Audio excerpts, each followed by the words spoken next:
Hello, everyone. Welcome back to Star Wars News Nets. This is the Monday podcast edition of the week of September 9th. This week actually is a bit of a different one because, well, for one, you can tell that it is not being hosted by your regular host of Tyler Bradshaw. I am here today. My name is Jay Goodell. And the reason why Tyler isn't here is because we have a very special topic that we're going to be discussing today, which is Star Wars Outlaws. We're going to do a full spoiler review and discussion about the game. We have had our hands on the game for quite a while. Myself and Miguel have been playing, and Nate has jumped in since launch day on Friday. But there's a lot to discuss, and there's a lot to pick through in regards to this game. So I am really happy to be joined by two of my good buddies here at Star Wars Newsnet, Miguel Fernandez. Miguel, how are you doing today? Very well. Very excited to finally talk about the game. Yeah, there's a lot to pick through. We're gonna go through the ending sections. We're gonna go through some important spoiler moments. So if you haven't finished the game yet, please, or even if you haven't actually, and you just want to see where the story goes, you can join us and we'll talk about it all together. And I want to thank as well Miguel, who is it's really early in the morning for him, but he stayed up to talk about Star Wars Outlaws, so we appreciate it. But I'm also joined by Mr. Nate Manning, our expert books and comics aficionado here at Star Wars Newsnet. Nate, how are you doing today? I'm doing good. I'm excited to talk Outlaws. I was super excited to pick up this game just for all of those comic connections. And sure enough, Outlaws has a good amount, but I'm excited to get into more in the game itself. There's a lot to get into with this thing. Sure, absolutely. Yeah. Let's just go right into our discussion. And first, I want to actually get your guys's overall background of your gaming background, and also what would you actually rate this game. So I went ahead, so I did the review for Star Wars Outlaws on our website. I also did the video review that you can check on our YouTube channel. I scored it a 6.5, which is a relatively that's an okay score. It's in the middle. It's not really amazing, but it's not bad either. And I explained in my review, I think people's enjoyment of the game is going to be largely dependent on how much of a diehard Star Wars fan you are, and whether or not you're a casual or hardcore gamer. Now, I think it's safe to assume, for all of us here at Star Wars Newsnet, we're all diehard Star Wars fans. But I think, even just within the three of us, we do have different gaming backgrounds. I do run a YouTube gaming channel called Good Games Dude, and I would definitely consider myself a hardcore gamer. But for you guys, again, what is your gaming background? Are you more of a casual gamer, hardcore gamer? Do you play games often? How long have you been playing? And then what would you rate Star Wars Outlaws in general? I'll throw it to you first, Miguel. Okay, so my gaming background is a little probably very different from yours. My PS5 does not have 2 years on it, and that was my first console since I was 8. So I've been my gaming experience pretty much reduces itself to the past 2 years. Where I have not played that many games. So, yes, I have played through this one, but there's not much for me to compare it to. And that being said, I am between the story and the actual fun that I had while playing the game, I cannot give this one more than a 6 out of 10. Okay, interesting. Yeah. Nate, how about you? So I have been playing video games for most of my life. I have very fond memories from childhood up until now. But unfortunately, I am a adult that is very busy, so I can't necessarily dedicate the amount of time I want to gaming. So Yeah. I'm very much a casual gamer now, but there's at least 1 or 2 games a year where I just got to pick up and sink my teeth into, because that's just ingrained in my soul to do that, because I love video games. I love talking Sure. about them and engaging with them. So that's kind of my background. Yeah, and as far as Outlaws goes, I'm probably a little bit higher than the 2 of you guys, but not a whole lot, because the game has Okay. a number of issues. Yeah. I am slotted right in at a solid 7 out of 10, but I can't get much higher than that for a lot of the reasons that I'm sure we're going to talk about. Interesting. Yeah, no. I find it really interesting that we all managed to land somewhere in the same ballpark area Yeah. as far as like scores. And like we've been noticing like even the review scores, and we've been passing them around, among ourselves. But the review scores have been widely varied, from people saying like this is like a 2 out of 5, which would be like a 4 out of 10 if we were to convert it, to people even saying like this is an 8 or a 9 out of 10. Very surprising. So it's interesting that, well, even I thought for us, I thought I was going to assume like we were going to have like different scores, like we would vary. But I think it's a good thing that we do kind of all somewhat agree on the score. And even just, I think we'll even get into it, like you mentioned, Nate, like there are some flaws about this game that we definitely will get into. Let's jump into some story bits and actually like some actual big spoiler talk that I couldn't really even get into in my review. So let's get into like more of like the end portion of the game. So in the video game, like you play as KVS, and one of the more interesting relationships she has is with her mother, Riko. And I want to talk about her for a bit, because, at the very end, Kay is collecting, and gathering all of her people and her operatives that are going to join her in the big heist.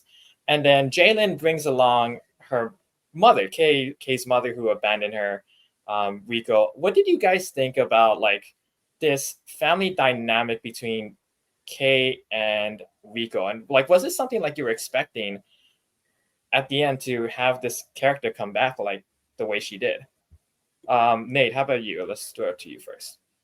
Well, I was spoiled before I got to that part, so I knew she was really? coming back. Like after like 5 hours into the game, I go on Twitter and there I see a picture of Kay and her mom. It's like, well, okay, we'll get to that when we get to that. But I'm also not really spoiler like hesitant. Like I don't really care all that much, because I like to engage with the content as I get to it. And when I got to that part of the game, it was fine. I think a theme that the story just kind of has throughout the game is that it's just there. Like there's not a whole lot of meat on the bones with it. I will say, when we get into the mission where you are infiltrating the Imperial station to get Sliro's data card or whatever, I thought their banter and gameplay was really strong, and I'm like, I really like their dynamic. So I think they played really well off each other in the game, but didn't really add a whole lot. I mean, the pacing of the story depends so much on how much you engage with the main quest and the side stuff. So by the time you finish all the side stuff, you just don't care anymore about the main quest. So it was fine, but yeah, it didn't really add a whole lot besides that one mission where they kind of pair off each other for me.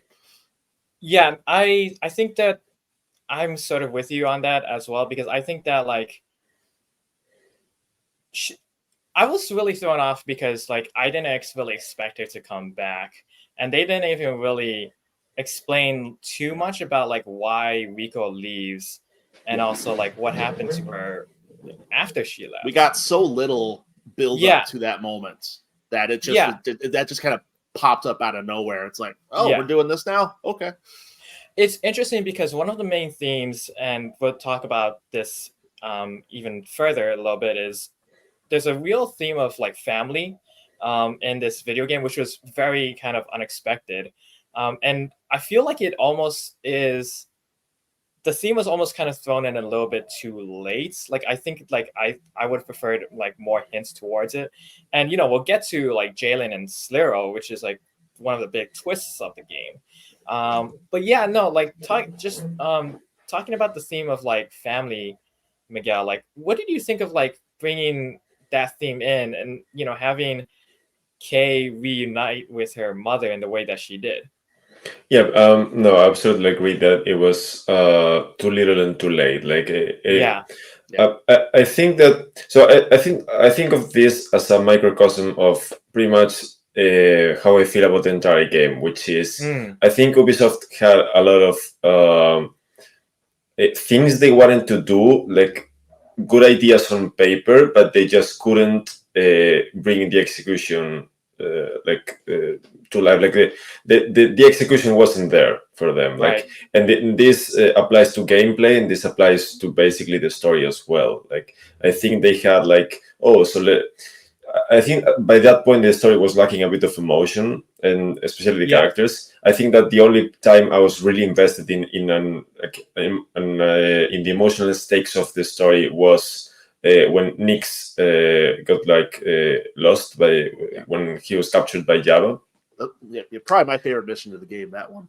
Yeah, for sure. Like I thought that was like the only time I was really invested. Like the one that I did not like at all was trying to repair ND. Like that was that was a bit of a waste of time for me. Like I did not care that much for it, and I thought it dragged too much the story. And kind of the same goes to Riko, that this just was done so late, and I think there was little build up to it because I think they wanted to keep it as a surprise so that you wouldn't see it coming.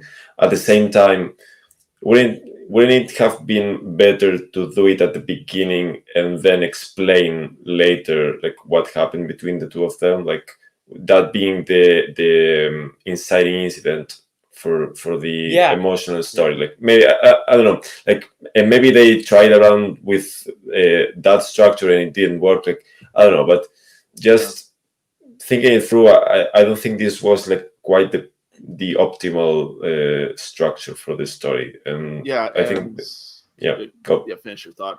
And then they kind of went back on everything with that little mid-credit scene where Kay confronts her mom in the Star Destroyer in the whole Imperial get-up. It's like, what are we doing here? Like, that's the last thing we get of these characters, is just this weird full dynamic change where you're trying to build them up in the third act, and now all of a sudden we're doing this. Like, yeah, it was really weird.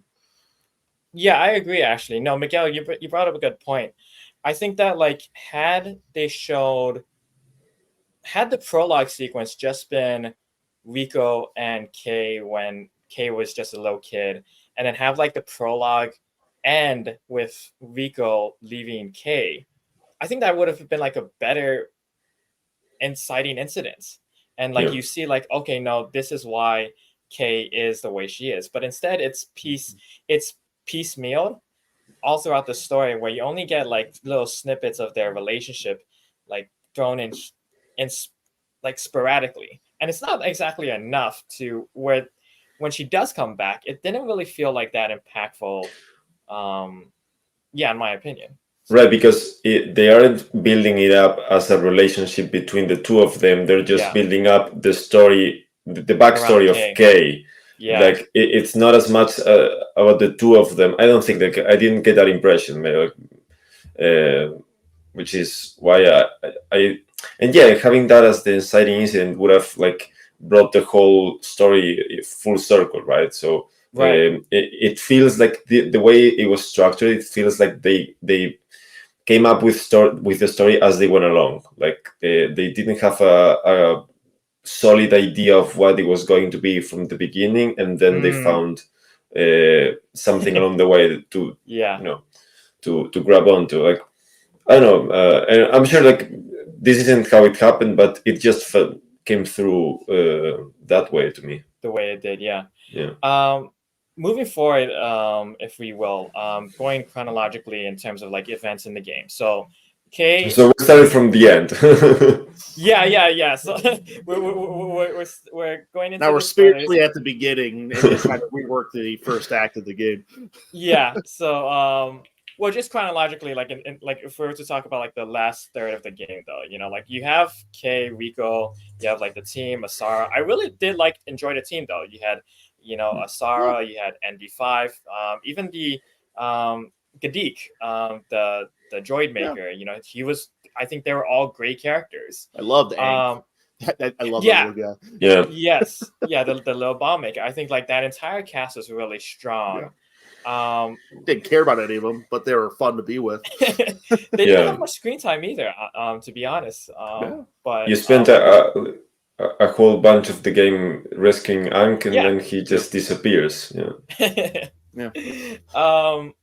So yeah, you know, like the crew does go on the heist, and Kay and Riko, or actually Kay does like, you know, like that one mission where she infiltrates the ISB fortress, and all of a sudden she discovers that Sliro is actually a ISB agent, and that Zarek Besh, this crime syndicate that he's, you know, that he was leading, was actually all just a front to get to the rebels. What did you make of this twist with Sliro and like this, you know, like tying it back into like the Empire? I'll be like, just to share my own opinion. I thought that like Star Wars Outlaws works best when it was just like on its own, kind of separate from the overall arching narrative, you know. And I kind of felt that way even with Solo, a Star Wars story, where it's like, do we really need to connect this back to the rebellion, and to where Han is helping them out? But you know, I do want to get your guys' opinion on this, and we even do hit like, and this will even lead into our other topic too. Like I have this on my notes, but even Darth Vader, you know, even like his inclusion with him confronting Sliro. What did you guys make of like this entire sequence where all of this kind of unravels before K, and it's actually Empire and Rebellion story kind of again? Nate, let's actually, yeah, if you want, you kind of had like a bit of like a shaking your head and like pinching your nose moment there. What did you think about all of that? It was interesting. Right. It was a neat twist I didn't see coming at all. I think they hid that very well, and the reveal was actually impactful. It's like, oh, we're actually doing this kind of story. And then you realize what kind of story it is, and it's like, of course, it's just a Empire Rebellion story. But that was in the back of my mind. Whatever, it's Star Wars. It's good versus evil. Whatever. But my mind immediately went to trying to piece it together with the lore side of things, because in the comics, for those of you who don't read the comics, at this time, Kira, and they said in the game, Kira and Crimson Dawn started this whole syndicate war. That's why everyone hates each other in this game. And I find it difficult to believe that the Empire would want to get in on that. And Darth Vader specifically, because he's a very busy man in the comics. Like, I can't see how it fits together, but we also don't spend every single waking moment with these characters.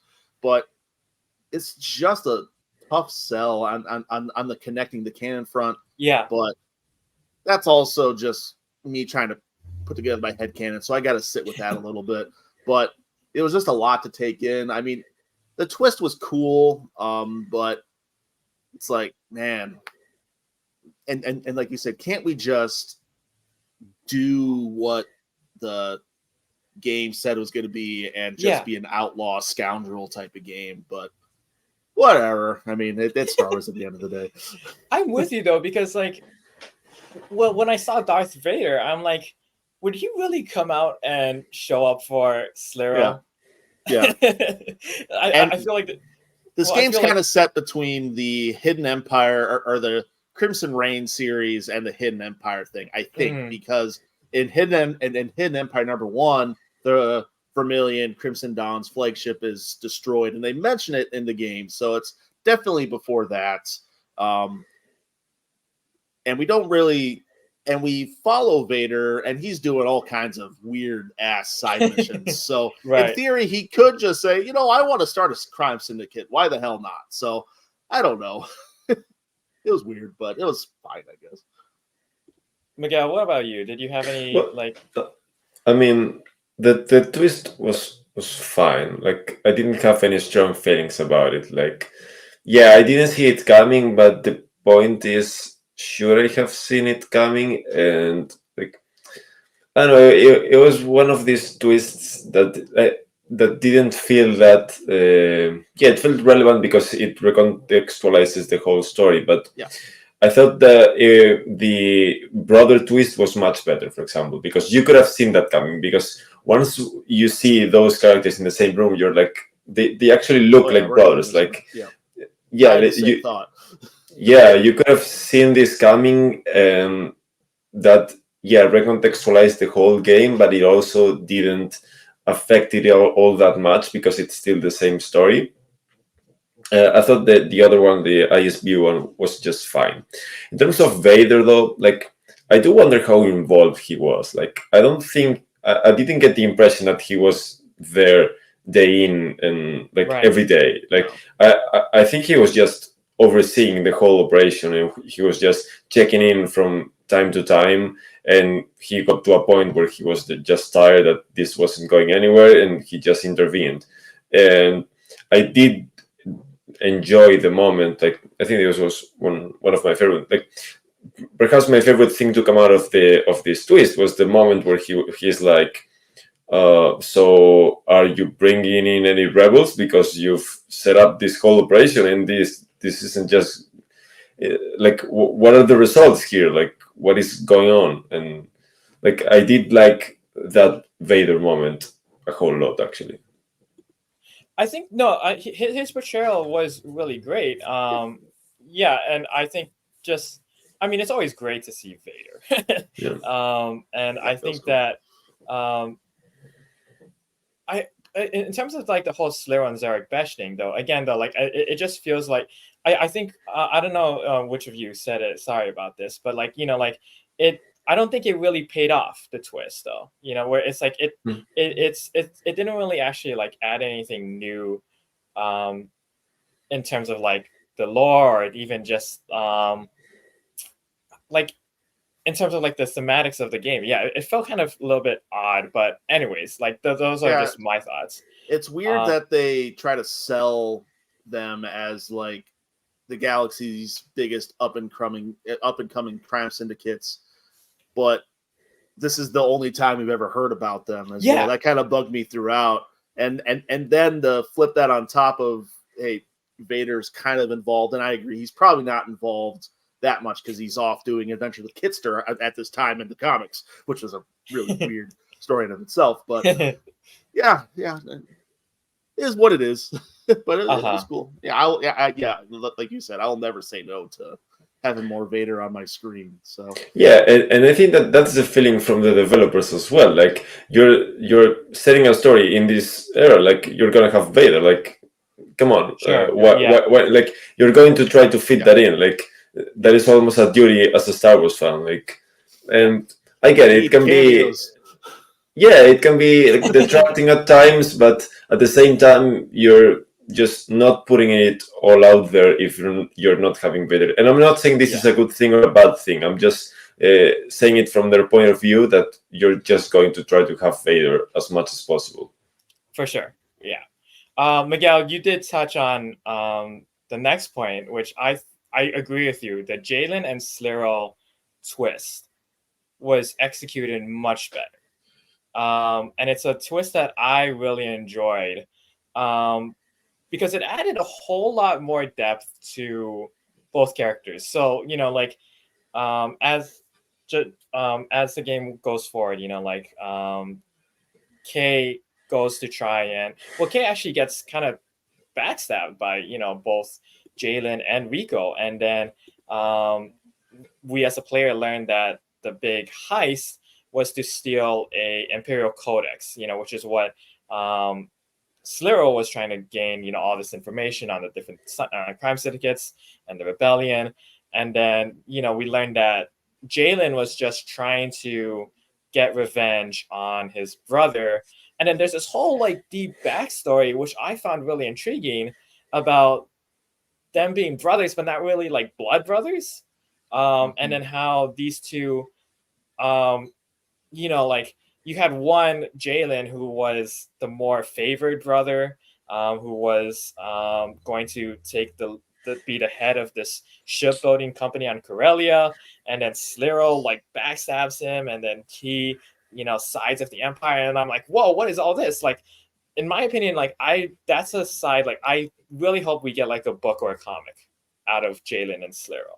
I think that these two characters are really interesting, and it's got a really great dynamic, you know, where it's power plays and backstabbing.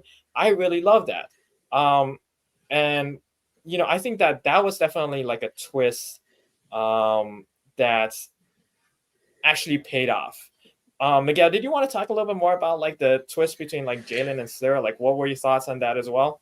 Yeah, I was gonna ask you, and Yeah, please. maybe I'll answer this myself at the end. I haven't fully thought this through, but do you think this should have happened earlier, and perhaps like not just in the final, like I don't know, 10 minutes of gameplay, but like an hour before the end, and you maybe even have the chance to escape to side with one or the other and have a different ending for each player? Like, could you have played in that arena where you actually like expand on that backstory and actually try to understand the whole thing through case eyes, and say, okay, I prefer this one over the other one? I don't know. What do you think? Like, and not like I think those are two different questions. Whether it should have been an open ending or just happened earlier to expand on it. But just an idea that came into my head now. Like, what do you think?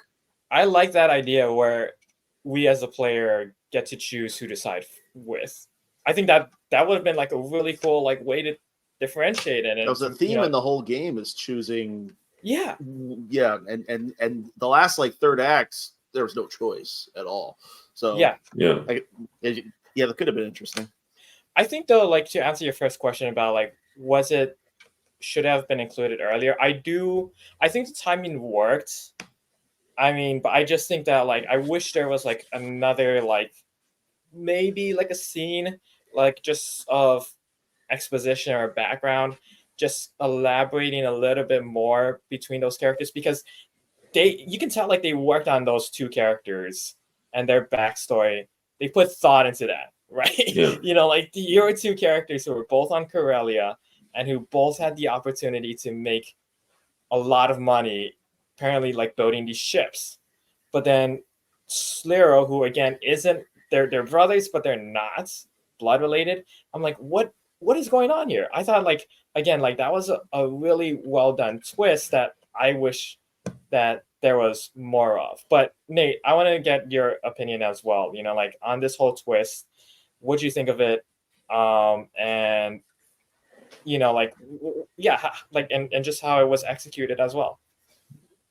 Yeah, I thought it was a really neat twist. And like, as you alluded to, Miguel, the moment they show up in that room, my brain like clicks. It's like, I know where this is going. Why didn't I see this coming a mile away? And on that same token, why didn't I see Jaylen being the real villain coming a mile away?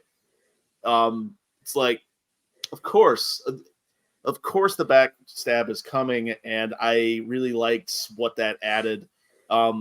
It's funny because a little bit ago, I dogged on the whole Empire Rebellion side of thing, angle to it, but that twist added that extra bit of spice to the Rebels on Akiva, and my personal attachment to little old Temin from the Aftermath books, even though I don't like those books. I love Temin as a character. So it's like, I want people on that planet to be safe. So it's like, I feel the drama, I feel the tension side of things, and that all kind of stems off that one little twist, and Jaylen and Jaylen being that maniacal to just flip everything on its head like that. So that element of it I really liked. I was almost even kind of upset that they killed both of them too. Yeah, same. Both get killed off, and just like, unceremoniously. Yeah. Both in a cutscene. And honestly, like, I think that it would have been cool to even see them in the sequel. I would have liked them to like been like a recurring bad guy. But like, yeah, I mean, like we said, they do get killed off unceremoniously. Fighting Jaylen would have been a perfect way to end the whole game, instead of flipping the entire gameplay loop on its head and this fun but also kind of jank ND5 rescue sequence that kind of felt a little bit weird. Yeah, no, that was going to be my next question and the next topic, which is, again, yeah, like Kay going back to save ND5. I to be honest, I really enjoyed this part though. Like I thought like it, like this was actually a section of the game, like I actually think it was one of the best parts. I was actually a little bit scared. I was scared of ND5 because, you know, it's the classic. Yeah, it's a classic Terminator thing, right? Yeah. Right, where it's this walking skeleton that's no he was emotions. mean, and those shots and those blaster bolts, they just didn't stop. It was it was brutal at times. Yeah, I was like legitimately like kind of scared. I was like, because again, it's the nightmarish thing of the Terminator chasing you, and you can't really like beat him. You can't shoot him. You know, you just have to hide from him. And I do actually, I really did enjoy Kay and ND5's relationship, where I'm like, okay, I get why Kay wants to go back for him. And I get that, like, oh, ND5 isn't just a droid, you know, he's an actual, like, person to Kay. And, you know, she wants him to earn his freedom. I thought, like, that was actually, like, an endearing part. Again, the cast of characters in this game are really strong. Kay, ND5, Nyx, all of them are great, in my opinion. And so, you know, I thought that was like a really great evolution of their relationship to go back where it's like, okay, now Kay has to save ND5. Who was it? Sorry, I'm so sorry. Like, I'm the villain. What was that? Yeah, I am the bad guy who didn't like. So what I said earlier and what I meant to say was that I didn't love the part about trying to fix ND5. On Kiva, like, right? Exactly. Yeah. Like before the twists. Yeah. Like I thought all of that dragged the whole story a whole lot. Like I think this same story should have been half the length it was. Like I think it was way too long for like, and I'm just talking about the main story, not even the side quests. Like the main story should have been half the length it was. Like it was way too long, and it had like no reason to go on for as long as it did. Like and one of the main reasons why was this Akiva part where you're just I don't know, it felt I mean the whole game felt repetitive. Like the every action set piece is the same. Like you're just going through vents and you're just trying to climb up, and you're just trying to shoot stuff so that you disable locks, and like it all felt the same. But this especially this part about fixing ND5 like felt again like we just rescued Nyx. We are doing this whole thing about fixing up our colleagues on every Star Wars game. Like I don't know, maybe in every Star Wars story, like it felt very repetitive, this part. And I get the like you need this build up for the payoff in the end, which was better, at least better handled in my opinion. But the whole you're basically spending the second half of the game fixing ND5, which is like way too long for me. You're not wrong about that. ND5 like is a character where he's like, because you do have to like he gets shot, he gets you know, you have to repair him, you have to get Gadik to help you out. It's a long section through that droid factory. Yeah. I do agree. It's a long section through that droid factory. Yeah. Where it's like, and then at the end, it's like revealed that, oh, this is like a hideout for the rebellion. You meet Asara, and then, yeah, it is long. And I even mentioned in my review, like that the stealth and the actual like shooting, it's not great. I will give it credit though. In regards to the ND5 section at the end though, where he's chasing after you, I did like that because that was at least a little bit different. At least again in my opinion. Yeah, and I agree. I just meant to say that I didn't enjoy the mid section. Yeah. Like I thought the beginning of the game was solid, and I thought the end of the game was solid. I thought the middle was like very rough, and it felt very spread over, like paper thin. I don't know. I didn't love it. Like I get the point that you're just trying to have side quests, but you know, like you can have those and have a much more compact story, I think. Yeah. Nate, what about you?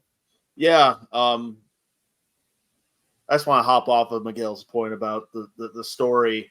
For me, I was dying to get off of Tashara the first like 8 hours of the game. There was like 12, 13 missions or tasks to do on that planet to just fix your ship.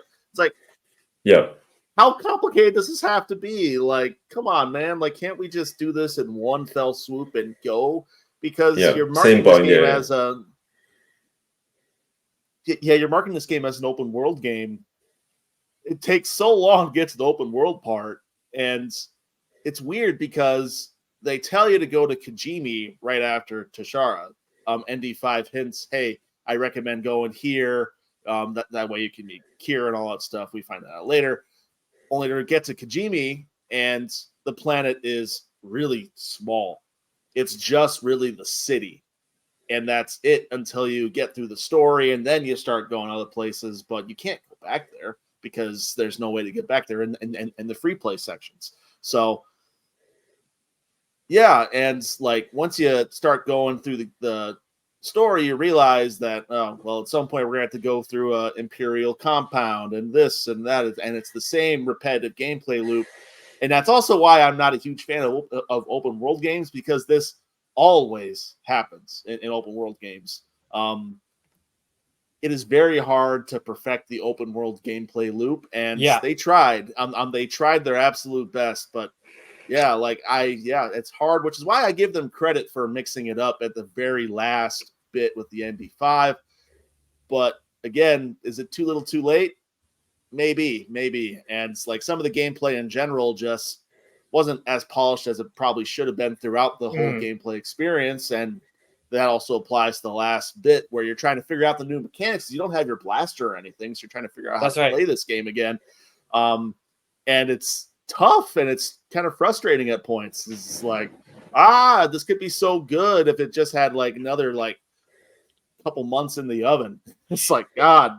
Yeah, it's interesting that even the directors agree that there are some parts where it's frustrating.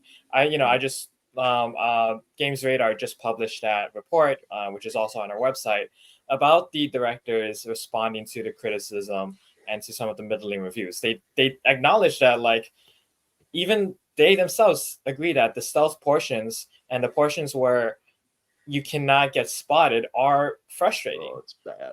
It's and bad. It was, yeah, and I it's agree. Bad because like you get spotted by one person, and then the entire base and their mothers and their second cousins and their dogs and everybody knows exactly where you are, and there is no helping. So either you get that or you get kicked out and sent to the beginning where you have to try it all over again. There's no in between with this game half the time, and it's very frustrating. when I was reviewing this game, and Miguel and I got an early review copy, but I was going through this, and I remember going through that self sections, and I was like, "Oh man, Nate's gonna hate this." That opening Pike section on Tashara, I literally wanted to punch a hole in my TV because I am being as stealthy as possible. There's this little like screen that's like blinded, and I'm like inching by, and I'm still getting spotted. It's like, what is going on? I remember that. Yeah. Just, this is where I will disagree with you, because the parts that I found most frustrating were the parts where you just have to shoot everybody. Like these were the parts where, but these were the parts where I was stuck the longest. Like I can manage stealth, like sure. I can manage going slowly through. Like once you get the hang of it, I think it's always the same, for better or worse.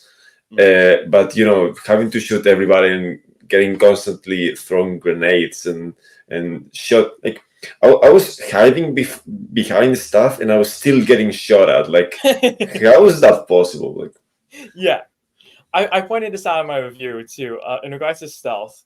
And I don't know if you guys saw like the video review, but like I had sections of the game where I'm just like I'm 5 feet to the side of them, hiding behind cover, and they won't notice me. But if like I'm like if I just so happen to be directly in front of the enemies, even if like I'm 100 yards away, somehow they'll spot me. Yeah. Or but like if I could be like knocking out their best friend like right behind them, and like the person would be like screaming in pain, and then like I'm knocking and punching them out. Person in front of like just like, what's going on behind me? Can't hear anything. Can't hear anything behind me. So yeah, no, I mean I do think that we're talking about like just the overall some of the like parts of the game where it fell flat. Like we're talking about the open world sections. Nate, you brought up a good point. Like at most open world games, I agree with you. There comes a point in the game where it just like, oh, I've seen this before. It's like there's nothing new. I even felt that way with Ghost of Tsushima, which I think is one of the best open world games ever made. It's one of the best games, period. But like once you're like halfway through the game, it's like, oh, there's nothing really. Even in that game, you hit the point. You hit the point, and which is why I loved getting to Tatooine in this game, and then all of a sudden Nyx is gone, and Nyx is taken by the Hutts, and I'm like, oh, this is fresh and new. I love this game all over again because I'm having to relearn and infiltrate Jabba's palace, and all of a sudden the Rancor shows up, and it's like, this is fresh and exciting, and this game is fun again. Like, why can't more of this game be like that? So that was my constant criticism with this game and most open world games, because it's always a problem. Mm-hmm. Yeah, it's always a problem of like, how do we make the later parts of the game feel fresh? Because again, you can spend like 2 to 3 hours in the beginning section, or you can spend like 15 hours depending on like your pace and like whether you want to explore and do everything else or not. Let's jump to the end of the game. And let's talk about the confrontation with the Star Destroyer. Because we did talk about like the stealth. We talked about the shooting. Even the space battles. I thought that like that too could have been explored and deepened, and it still didn't feel great. Because like most sections of the game, there aren't a whole lot of options and abilities that the game gives you that feel like powerful and that feel like, wow, like I'm really like a smuggler and I'm really doing cool stuff. Talking about the ending though, did the ending land for you? Because I thought the whole idea of taking on the Star Destroyer was cool, but again, the execution and even just the part where like the syndicates come in and like help you out, I felt again like that part was a little bit underbaked. But what about like I'll throw this to you, Nate. What were your thoughts about like that overall like final confrontation and like the ending and how the game just ended overall? It was fun. Yeah, the space combat in this game is very basic, and Yeah. The final task of taking out the Star Destroyer. I've done that before in other Star Wars games. Yeah, that's a good the point. Exact same, take out the shields, take out this, take out that. I've done that so many times, and just nothing felt fresh there. And the actual like combat itself is just zoom in a little bit and fire your one stream of weapons and until Torpedoes. it overheats, and then you have to wait a couple seconds to go again, and then all of a sudden the camera's getting all wonky because you lose what you're trying to shoot, and then all of a sudden your shields are down and you have no way to fix it because all of the upgrades are locked behind 12 different side quests that I'm not going to bother with because it's going to take way too long, and I'm going to lose another 6 hours because my reputation with the Pikes is terrible. So it's like, but overall, like, it's fine. It was fun. Like, I didn't hate my time with the finale, but it could have been a little bit better. I'm happy I'm not the only one who pissed off the Pikes. Those were like my go-to villains. Like the Pikes just were piss them awful off in this game. Like how can you support the Pikes? They were horrific in this game. Yeah. I want to play through again, kind of just to get the excellent reputation with the Pikes to see how that actually is. Just for shits and giggles. Maybe I'll go. You will feel miserable. Now that I am done with the game, maybe I will try to do all the Pikes contracts. But I'm not seeing any Pikes contracts and like little contract offers. Like, I can't get them. It's like they don't want your help at all with anything. They just want to piss you off and kill you for no reason. Did any of the syndicates come to your help in the battle against the Star Destroyer for you, Nate? Crimson Dawn. Crimson Dawn. Okay, so you sided with Crimson Dawn. I sided with Ashiga. Wait, so that's a reputation dependent? Yeah. So but I feel like that's that. I'm not like 100% sure on like the different endings. Interesting. But I believe like that's like one of the only things that it feels like that's probably like one of the only things that will really. I was curious about that because Kay is putting in a request for aid. And it's like, one of the syndicates, and I bet it's gonna be Crimson Dawn because I had the best reputation with them at that point in time. Yeah, and I was curious if it was. So that's interesting. I may have to do some digging on that. I had the best reputation for Ashiga Clan. So they were the ones who came to my aid. Miguel, what about you? Did any of the syndicates come? Crimson Dawn as well. Oh, really? Yeah. So okay. I thought those were the nice ones, so I was trying to keep my reputation up with them. Yep. So when you on Kajimi, when your task, when you have that part of the story where it's like, do you help out Crimson Dawn or do you help out Ashiga Clan? You guys chose Crimson Dawn? Yeah. I actually chose the Ashiga in that scenario. I chose the Ashiga. But at that point, my reputation was... No, I'm hesitating, but yeah, go ahead. Sorry. Oh, no. So I chose... So the exact moment we're talking about for the listeners too. Right. It's a moment where I believe Kira is, like wanting to help the daughter of the queen. Yeah, you have to choose between the queen and the daughter, right? Yeah. Exactly. Yep. Yeah. And you're led to believe that Crimson Dawn's motivations are purely just to aid, but actually they want to take over the clan, and it's a whole kid and caboodle type of scenario. So you guys, so I chose the Queen Mother, and which was to help out the Ashiga Clan. Did you guys choose to help out the daughter? Oh, interesting. Yeah, I chose the mother, and I chose the mother in that scenario. And you guys still were on good terms with Crimson Dawn? Yeah, it was weird because like immediately after I betrayed Crimson Dawn, but immediately after I get the same cutscene between Kay and Kira parting on good terms. I'm like, what? Yeah. What happened here? Yeah. This is where I think the whole game was underbaked because,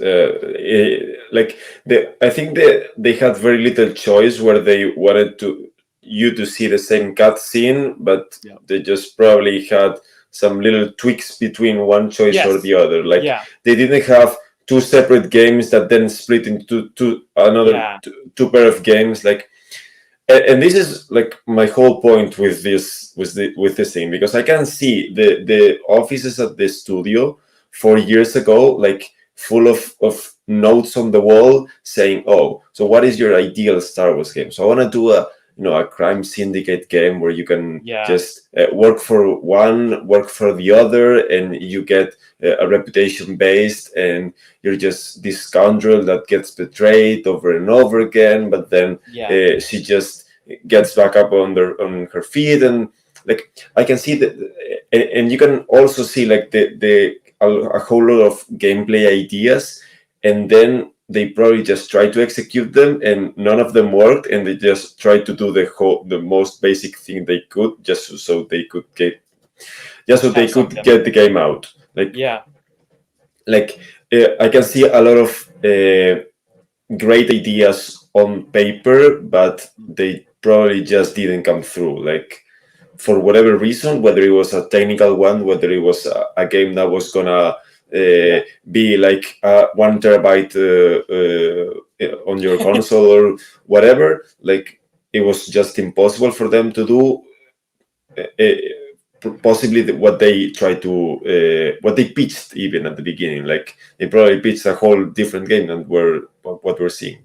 That's true, actually. I mean, we don't know how long for sure that these guys have been developing this game. And it is like, when you go through that credits, I actually did try, like, watch the whole thing without even speeding up.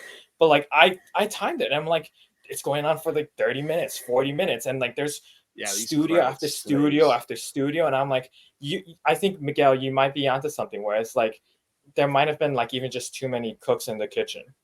Um, Yeah.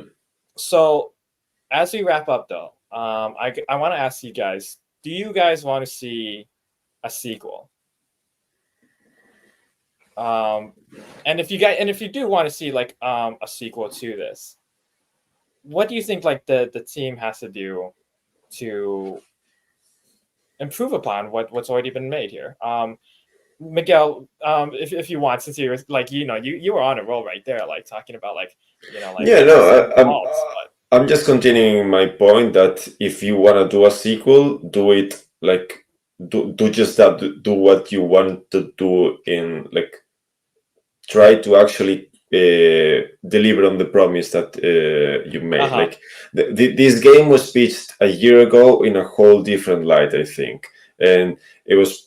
I get marketing and whatever, but I think that they tried to sell us a game a year ago that they sold Lucasfilm 3-4 years ago, and it's a different game that we're playing now. Like Mm, maybe like of course the syndicates and whatever are still yeah. there, but I do think there was a point in time where they tried to have different stories for each player based on the reputations, and they just got to a point where it was unfeasible, and they decided to do a straight up rebellion versus empire story where it was just where they combined the syndicates and whatever, but they couldn't fully form a cohesive game.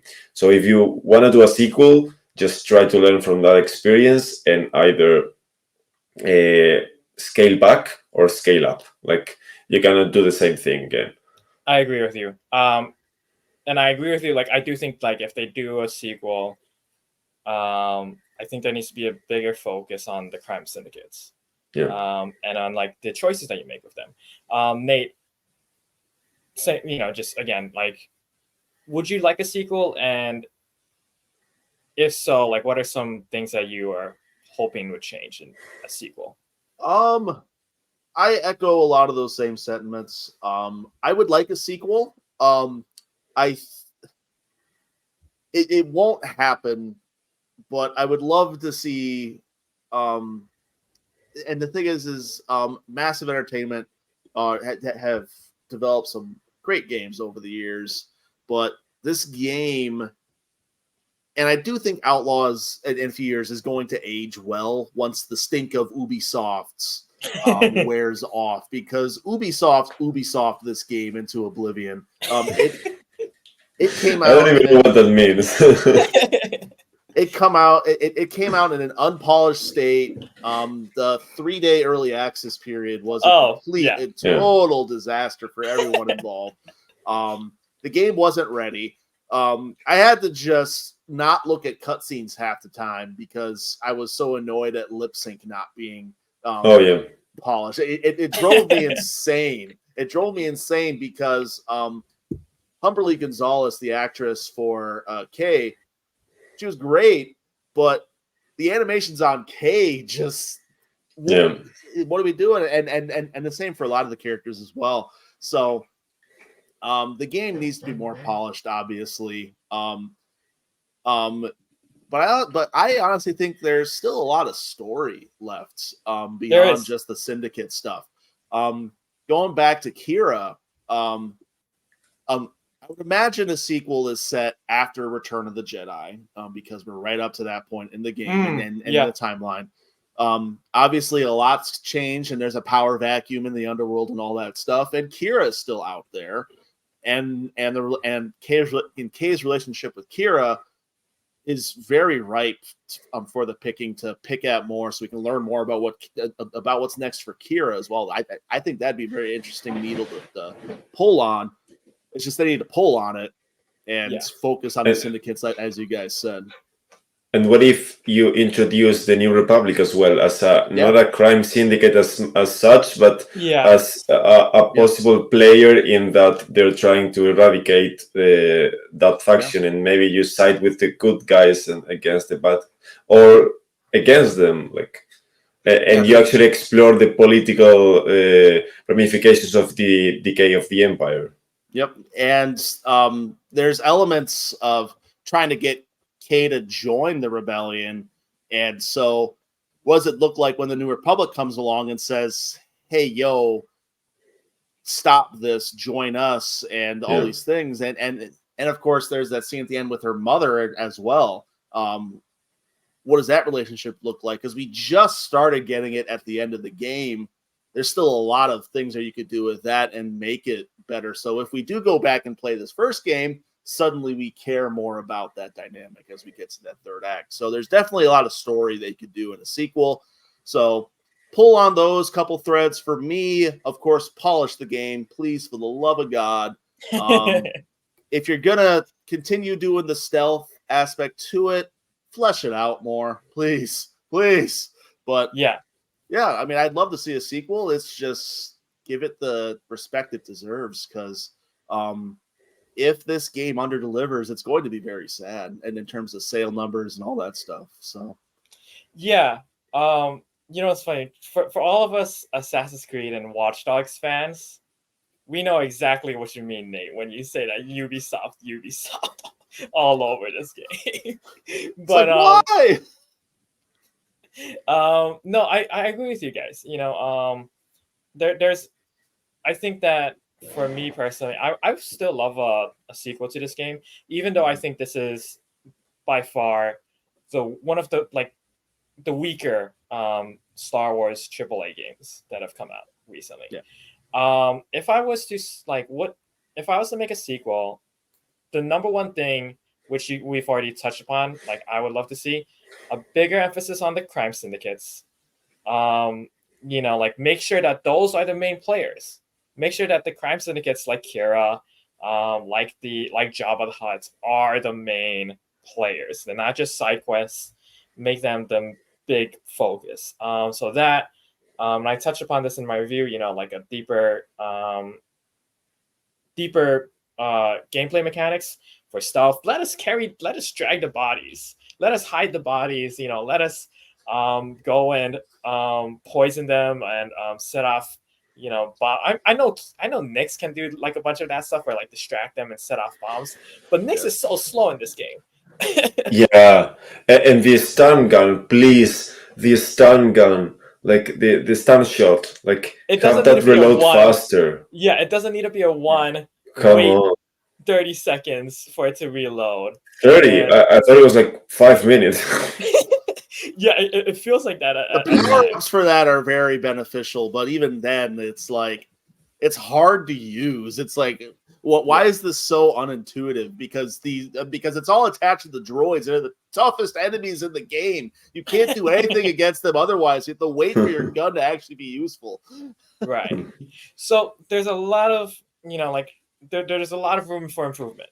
But we all unanimously agreed like that, like there is a chance for this to really succeed. Whether or not Ubisoft gives it the green light, we don't know yet.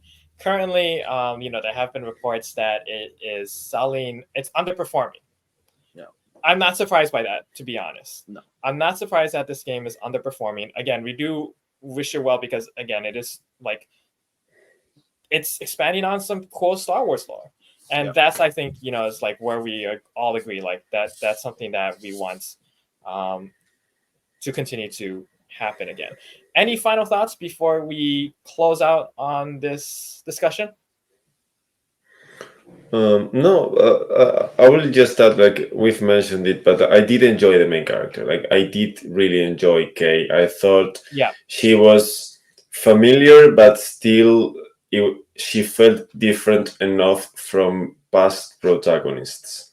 Like I agree. yes, we have seen the she's, I want to say Han Solo type, but she's close enough, but still felt distinct enough from any other protagonist we've had, or even like supporting character we've had in Star Wars. So I do give them props for that because they did actually invest time in that and paid off. Maybe the animation wasn't the best, but at least writing wise, I thought it was solid.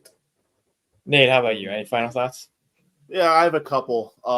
First off, I'm going off your last point there, Jay.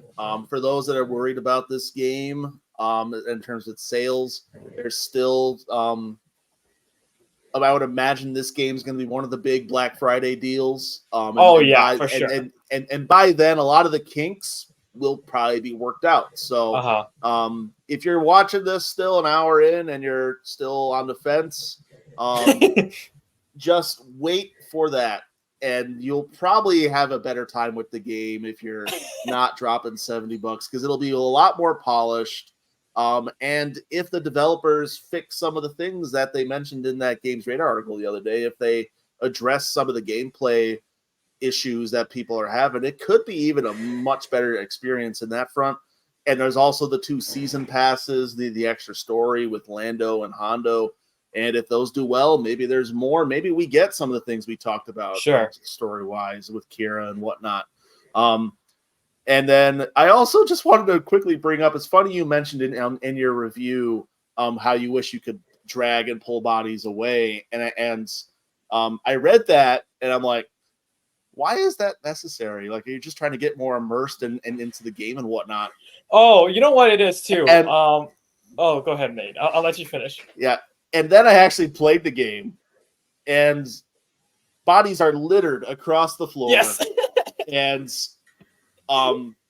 the AI in this game is so dog shit that I would be hiding sometimes just away from everyone, and someone on their patrols comes up on the bodies, and sometimes they just walk over them. Not a single thought to be had. And then other times, all of a sudden and then other times I lose the mission because it's one of those don't raise the alarm missions, and all of a sudden the alarm's triggered, and it's like, what the hell was I supposed to do, man? It's like I am playing the game exactly how you want me to, and yet I still lose. So, and it's at that moment I realized Jay is right, and I just have to eat my words. And then the last point I wanted to bring up is: did you guys spot Boba Fett? You know what? That was actually a topic that I wanted to get into. Talking about all the cameos. Yeah, we didn't have the time. Yeah, Boba Fett was in there. Yep, that was a fun little moment. Just a cameo, though. Yeah, and you don't even have, and it's only if you're moving the camera around an event for some ungodly reason that you spot Boba Fett. But that's cool. Yeah, you're just strolling along an event. It's very claustrophobic, and I'm just going back and forth because there's like openings in the side for whatever reason, and I peer through, and all of a sudden, Boba Fett, where? Boba Fett, where? So that was fun. It's cool that he's there. I just wish, but a lot of these cameos, including Kira, I wish there was more of them. Yeah, same. And I think Boba Fett, he could be in the sequel too. He's a fun little addition in the sequel as well. I was 100% sure that we'd even see Cad Bane here. Yeah, I'm kind of surprised we didn't. But ultimately, my final thoughts is, and as you alluded to at the beginning here, your enjoyment of Outlaws is going to hinge on how big of a Star Wars fan you are and how willing you are to forgive some of the game's flaws. Because there are a number of flaws that you have to get over to have a fun time.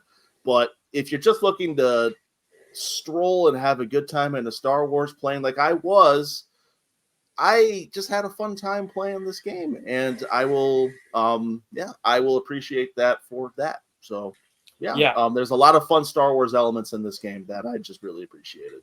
So well, thank you to you both. This is a really fun discussion, really robust, a lot of great I'm really happy that you guys are so passionate about like video games too. In regards to Nate, really quickly, you know why I was so obsessed with stealth and like why I rag on about it like so much? It's because I was just playing the Metal Gear Solid series. And you know, was covering it on my The Godfather. Channel. Yes, exactly. The king of stealth, and like, you know, like those games mastered stealth 20 years ago. We can't get it right here in Star Wars Outlaws. Either way, it's weird because Ubisoft has a franchise that has like 12 franchises based on stealth. It's like, why is the Star Wars game the one where you mess it up? Ubisoft, why'd you Ubisoft this game? Why'd you Ubisoft this game, Ubisoft? With that, thank you so much, everyone. Thank you again to Miguel. Thank you to Nate.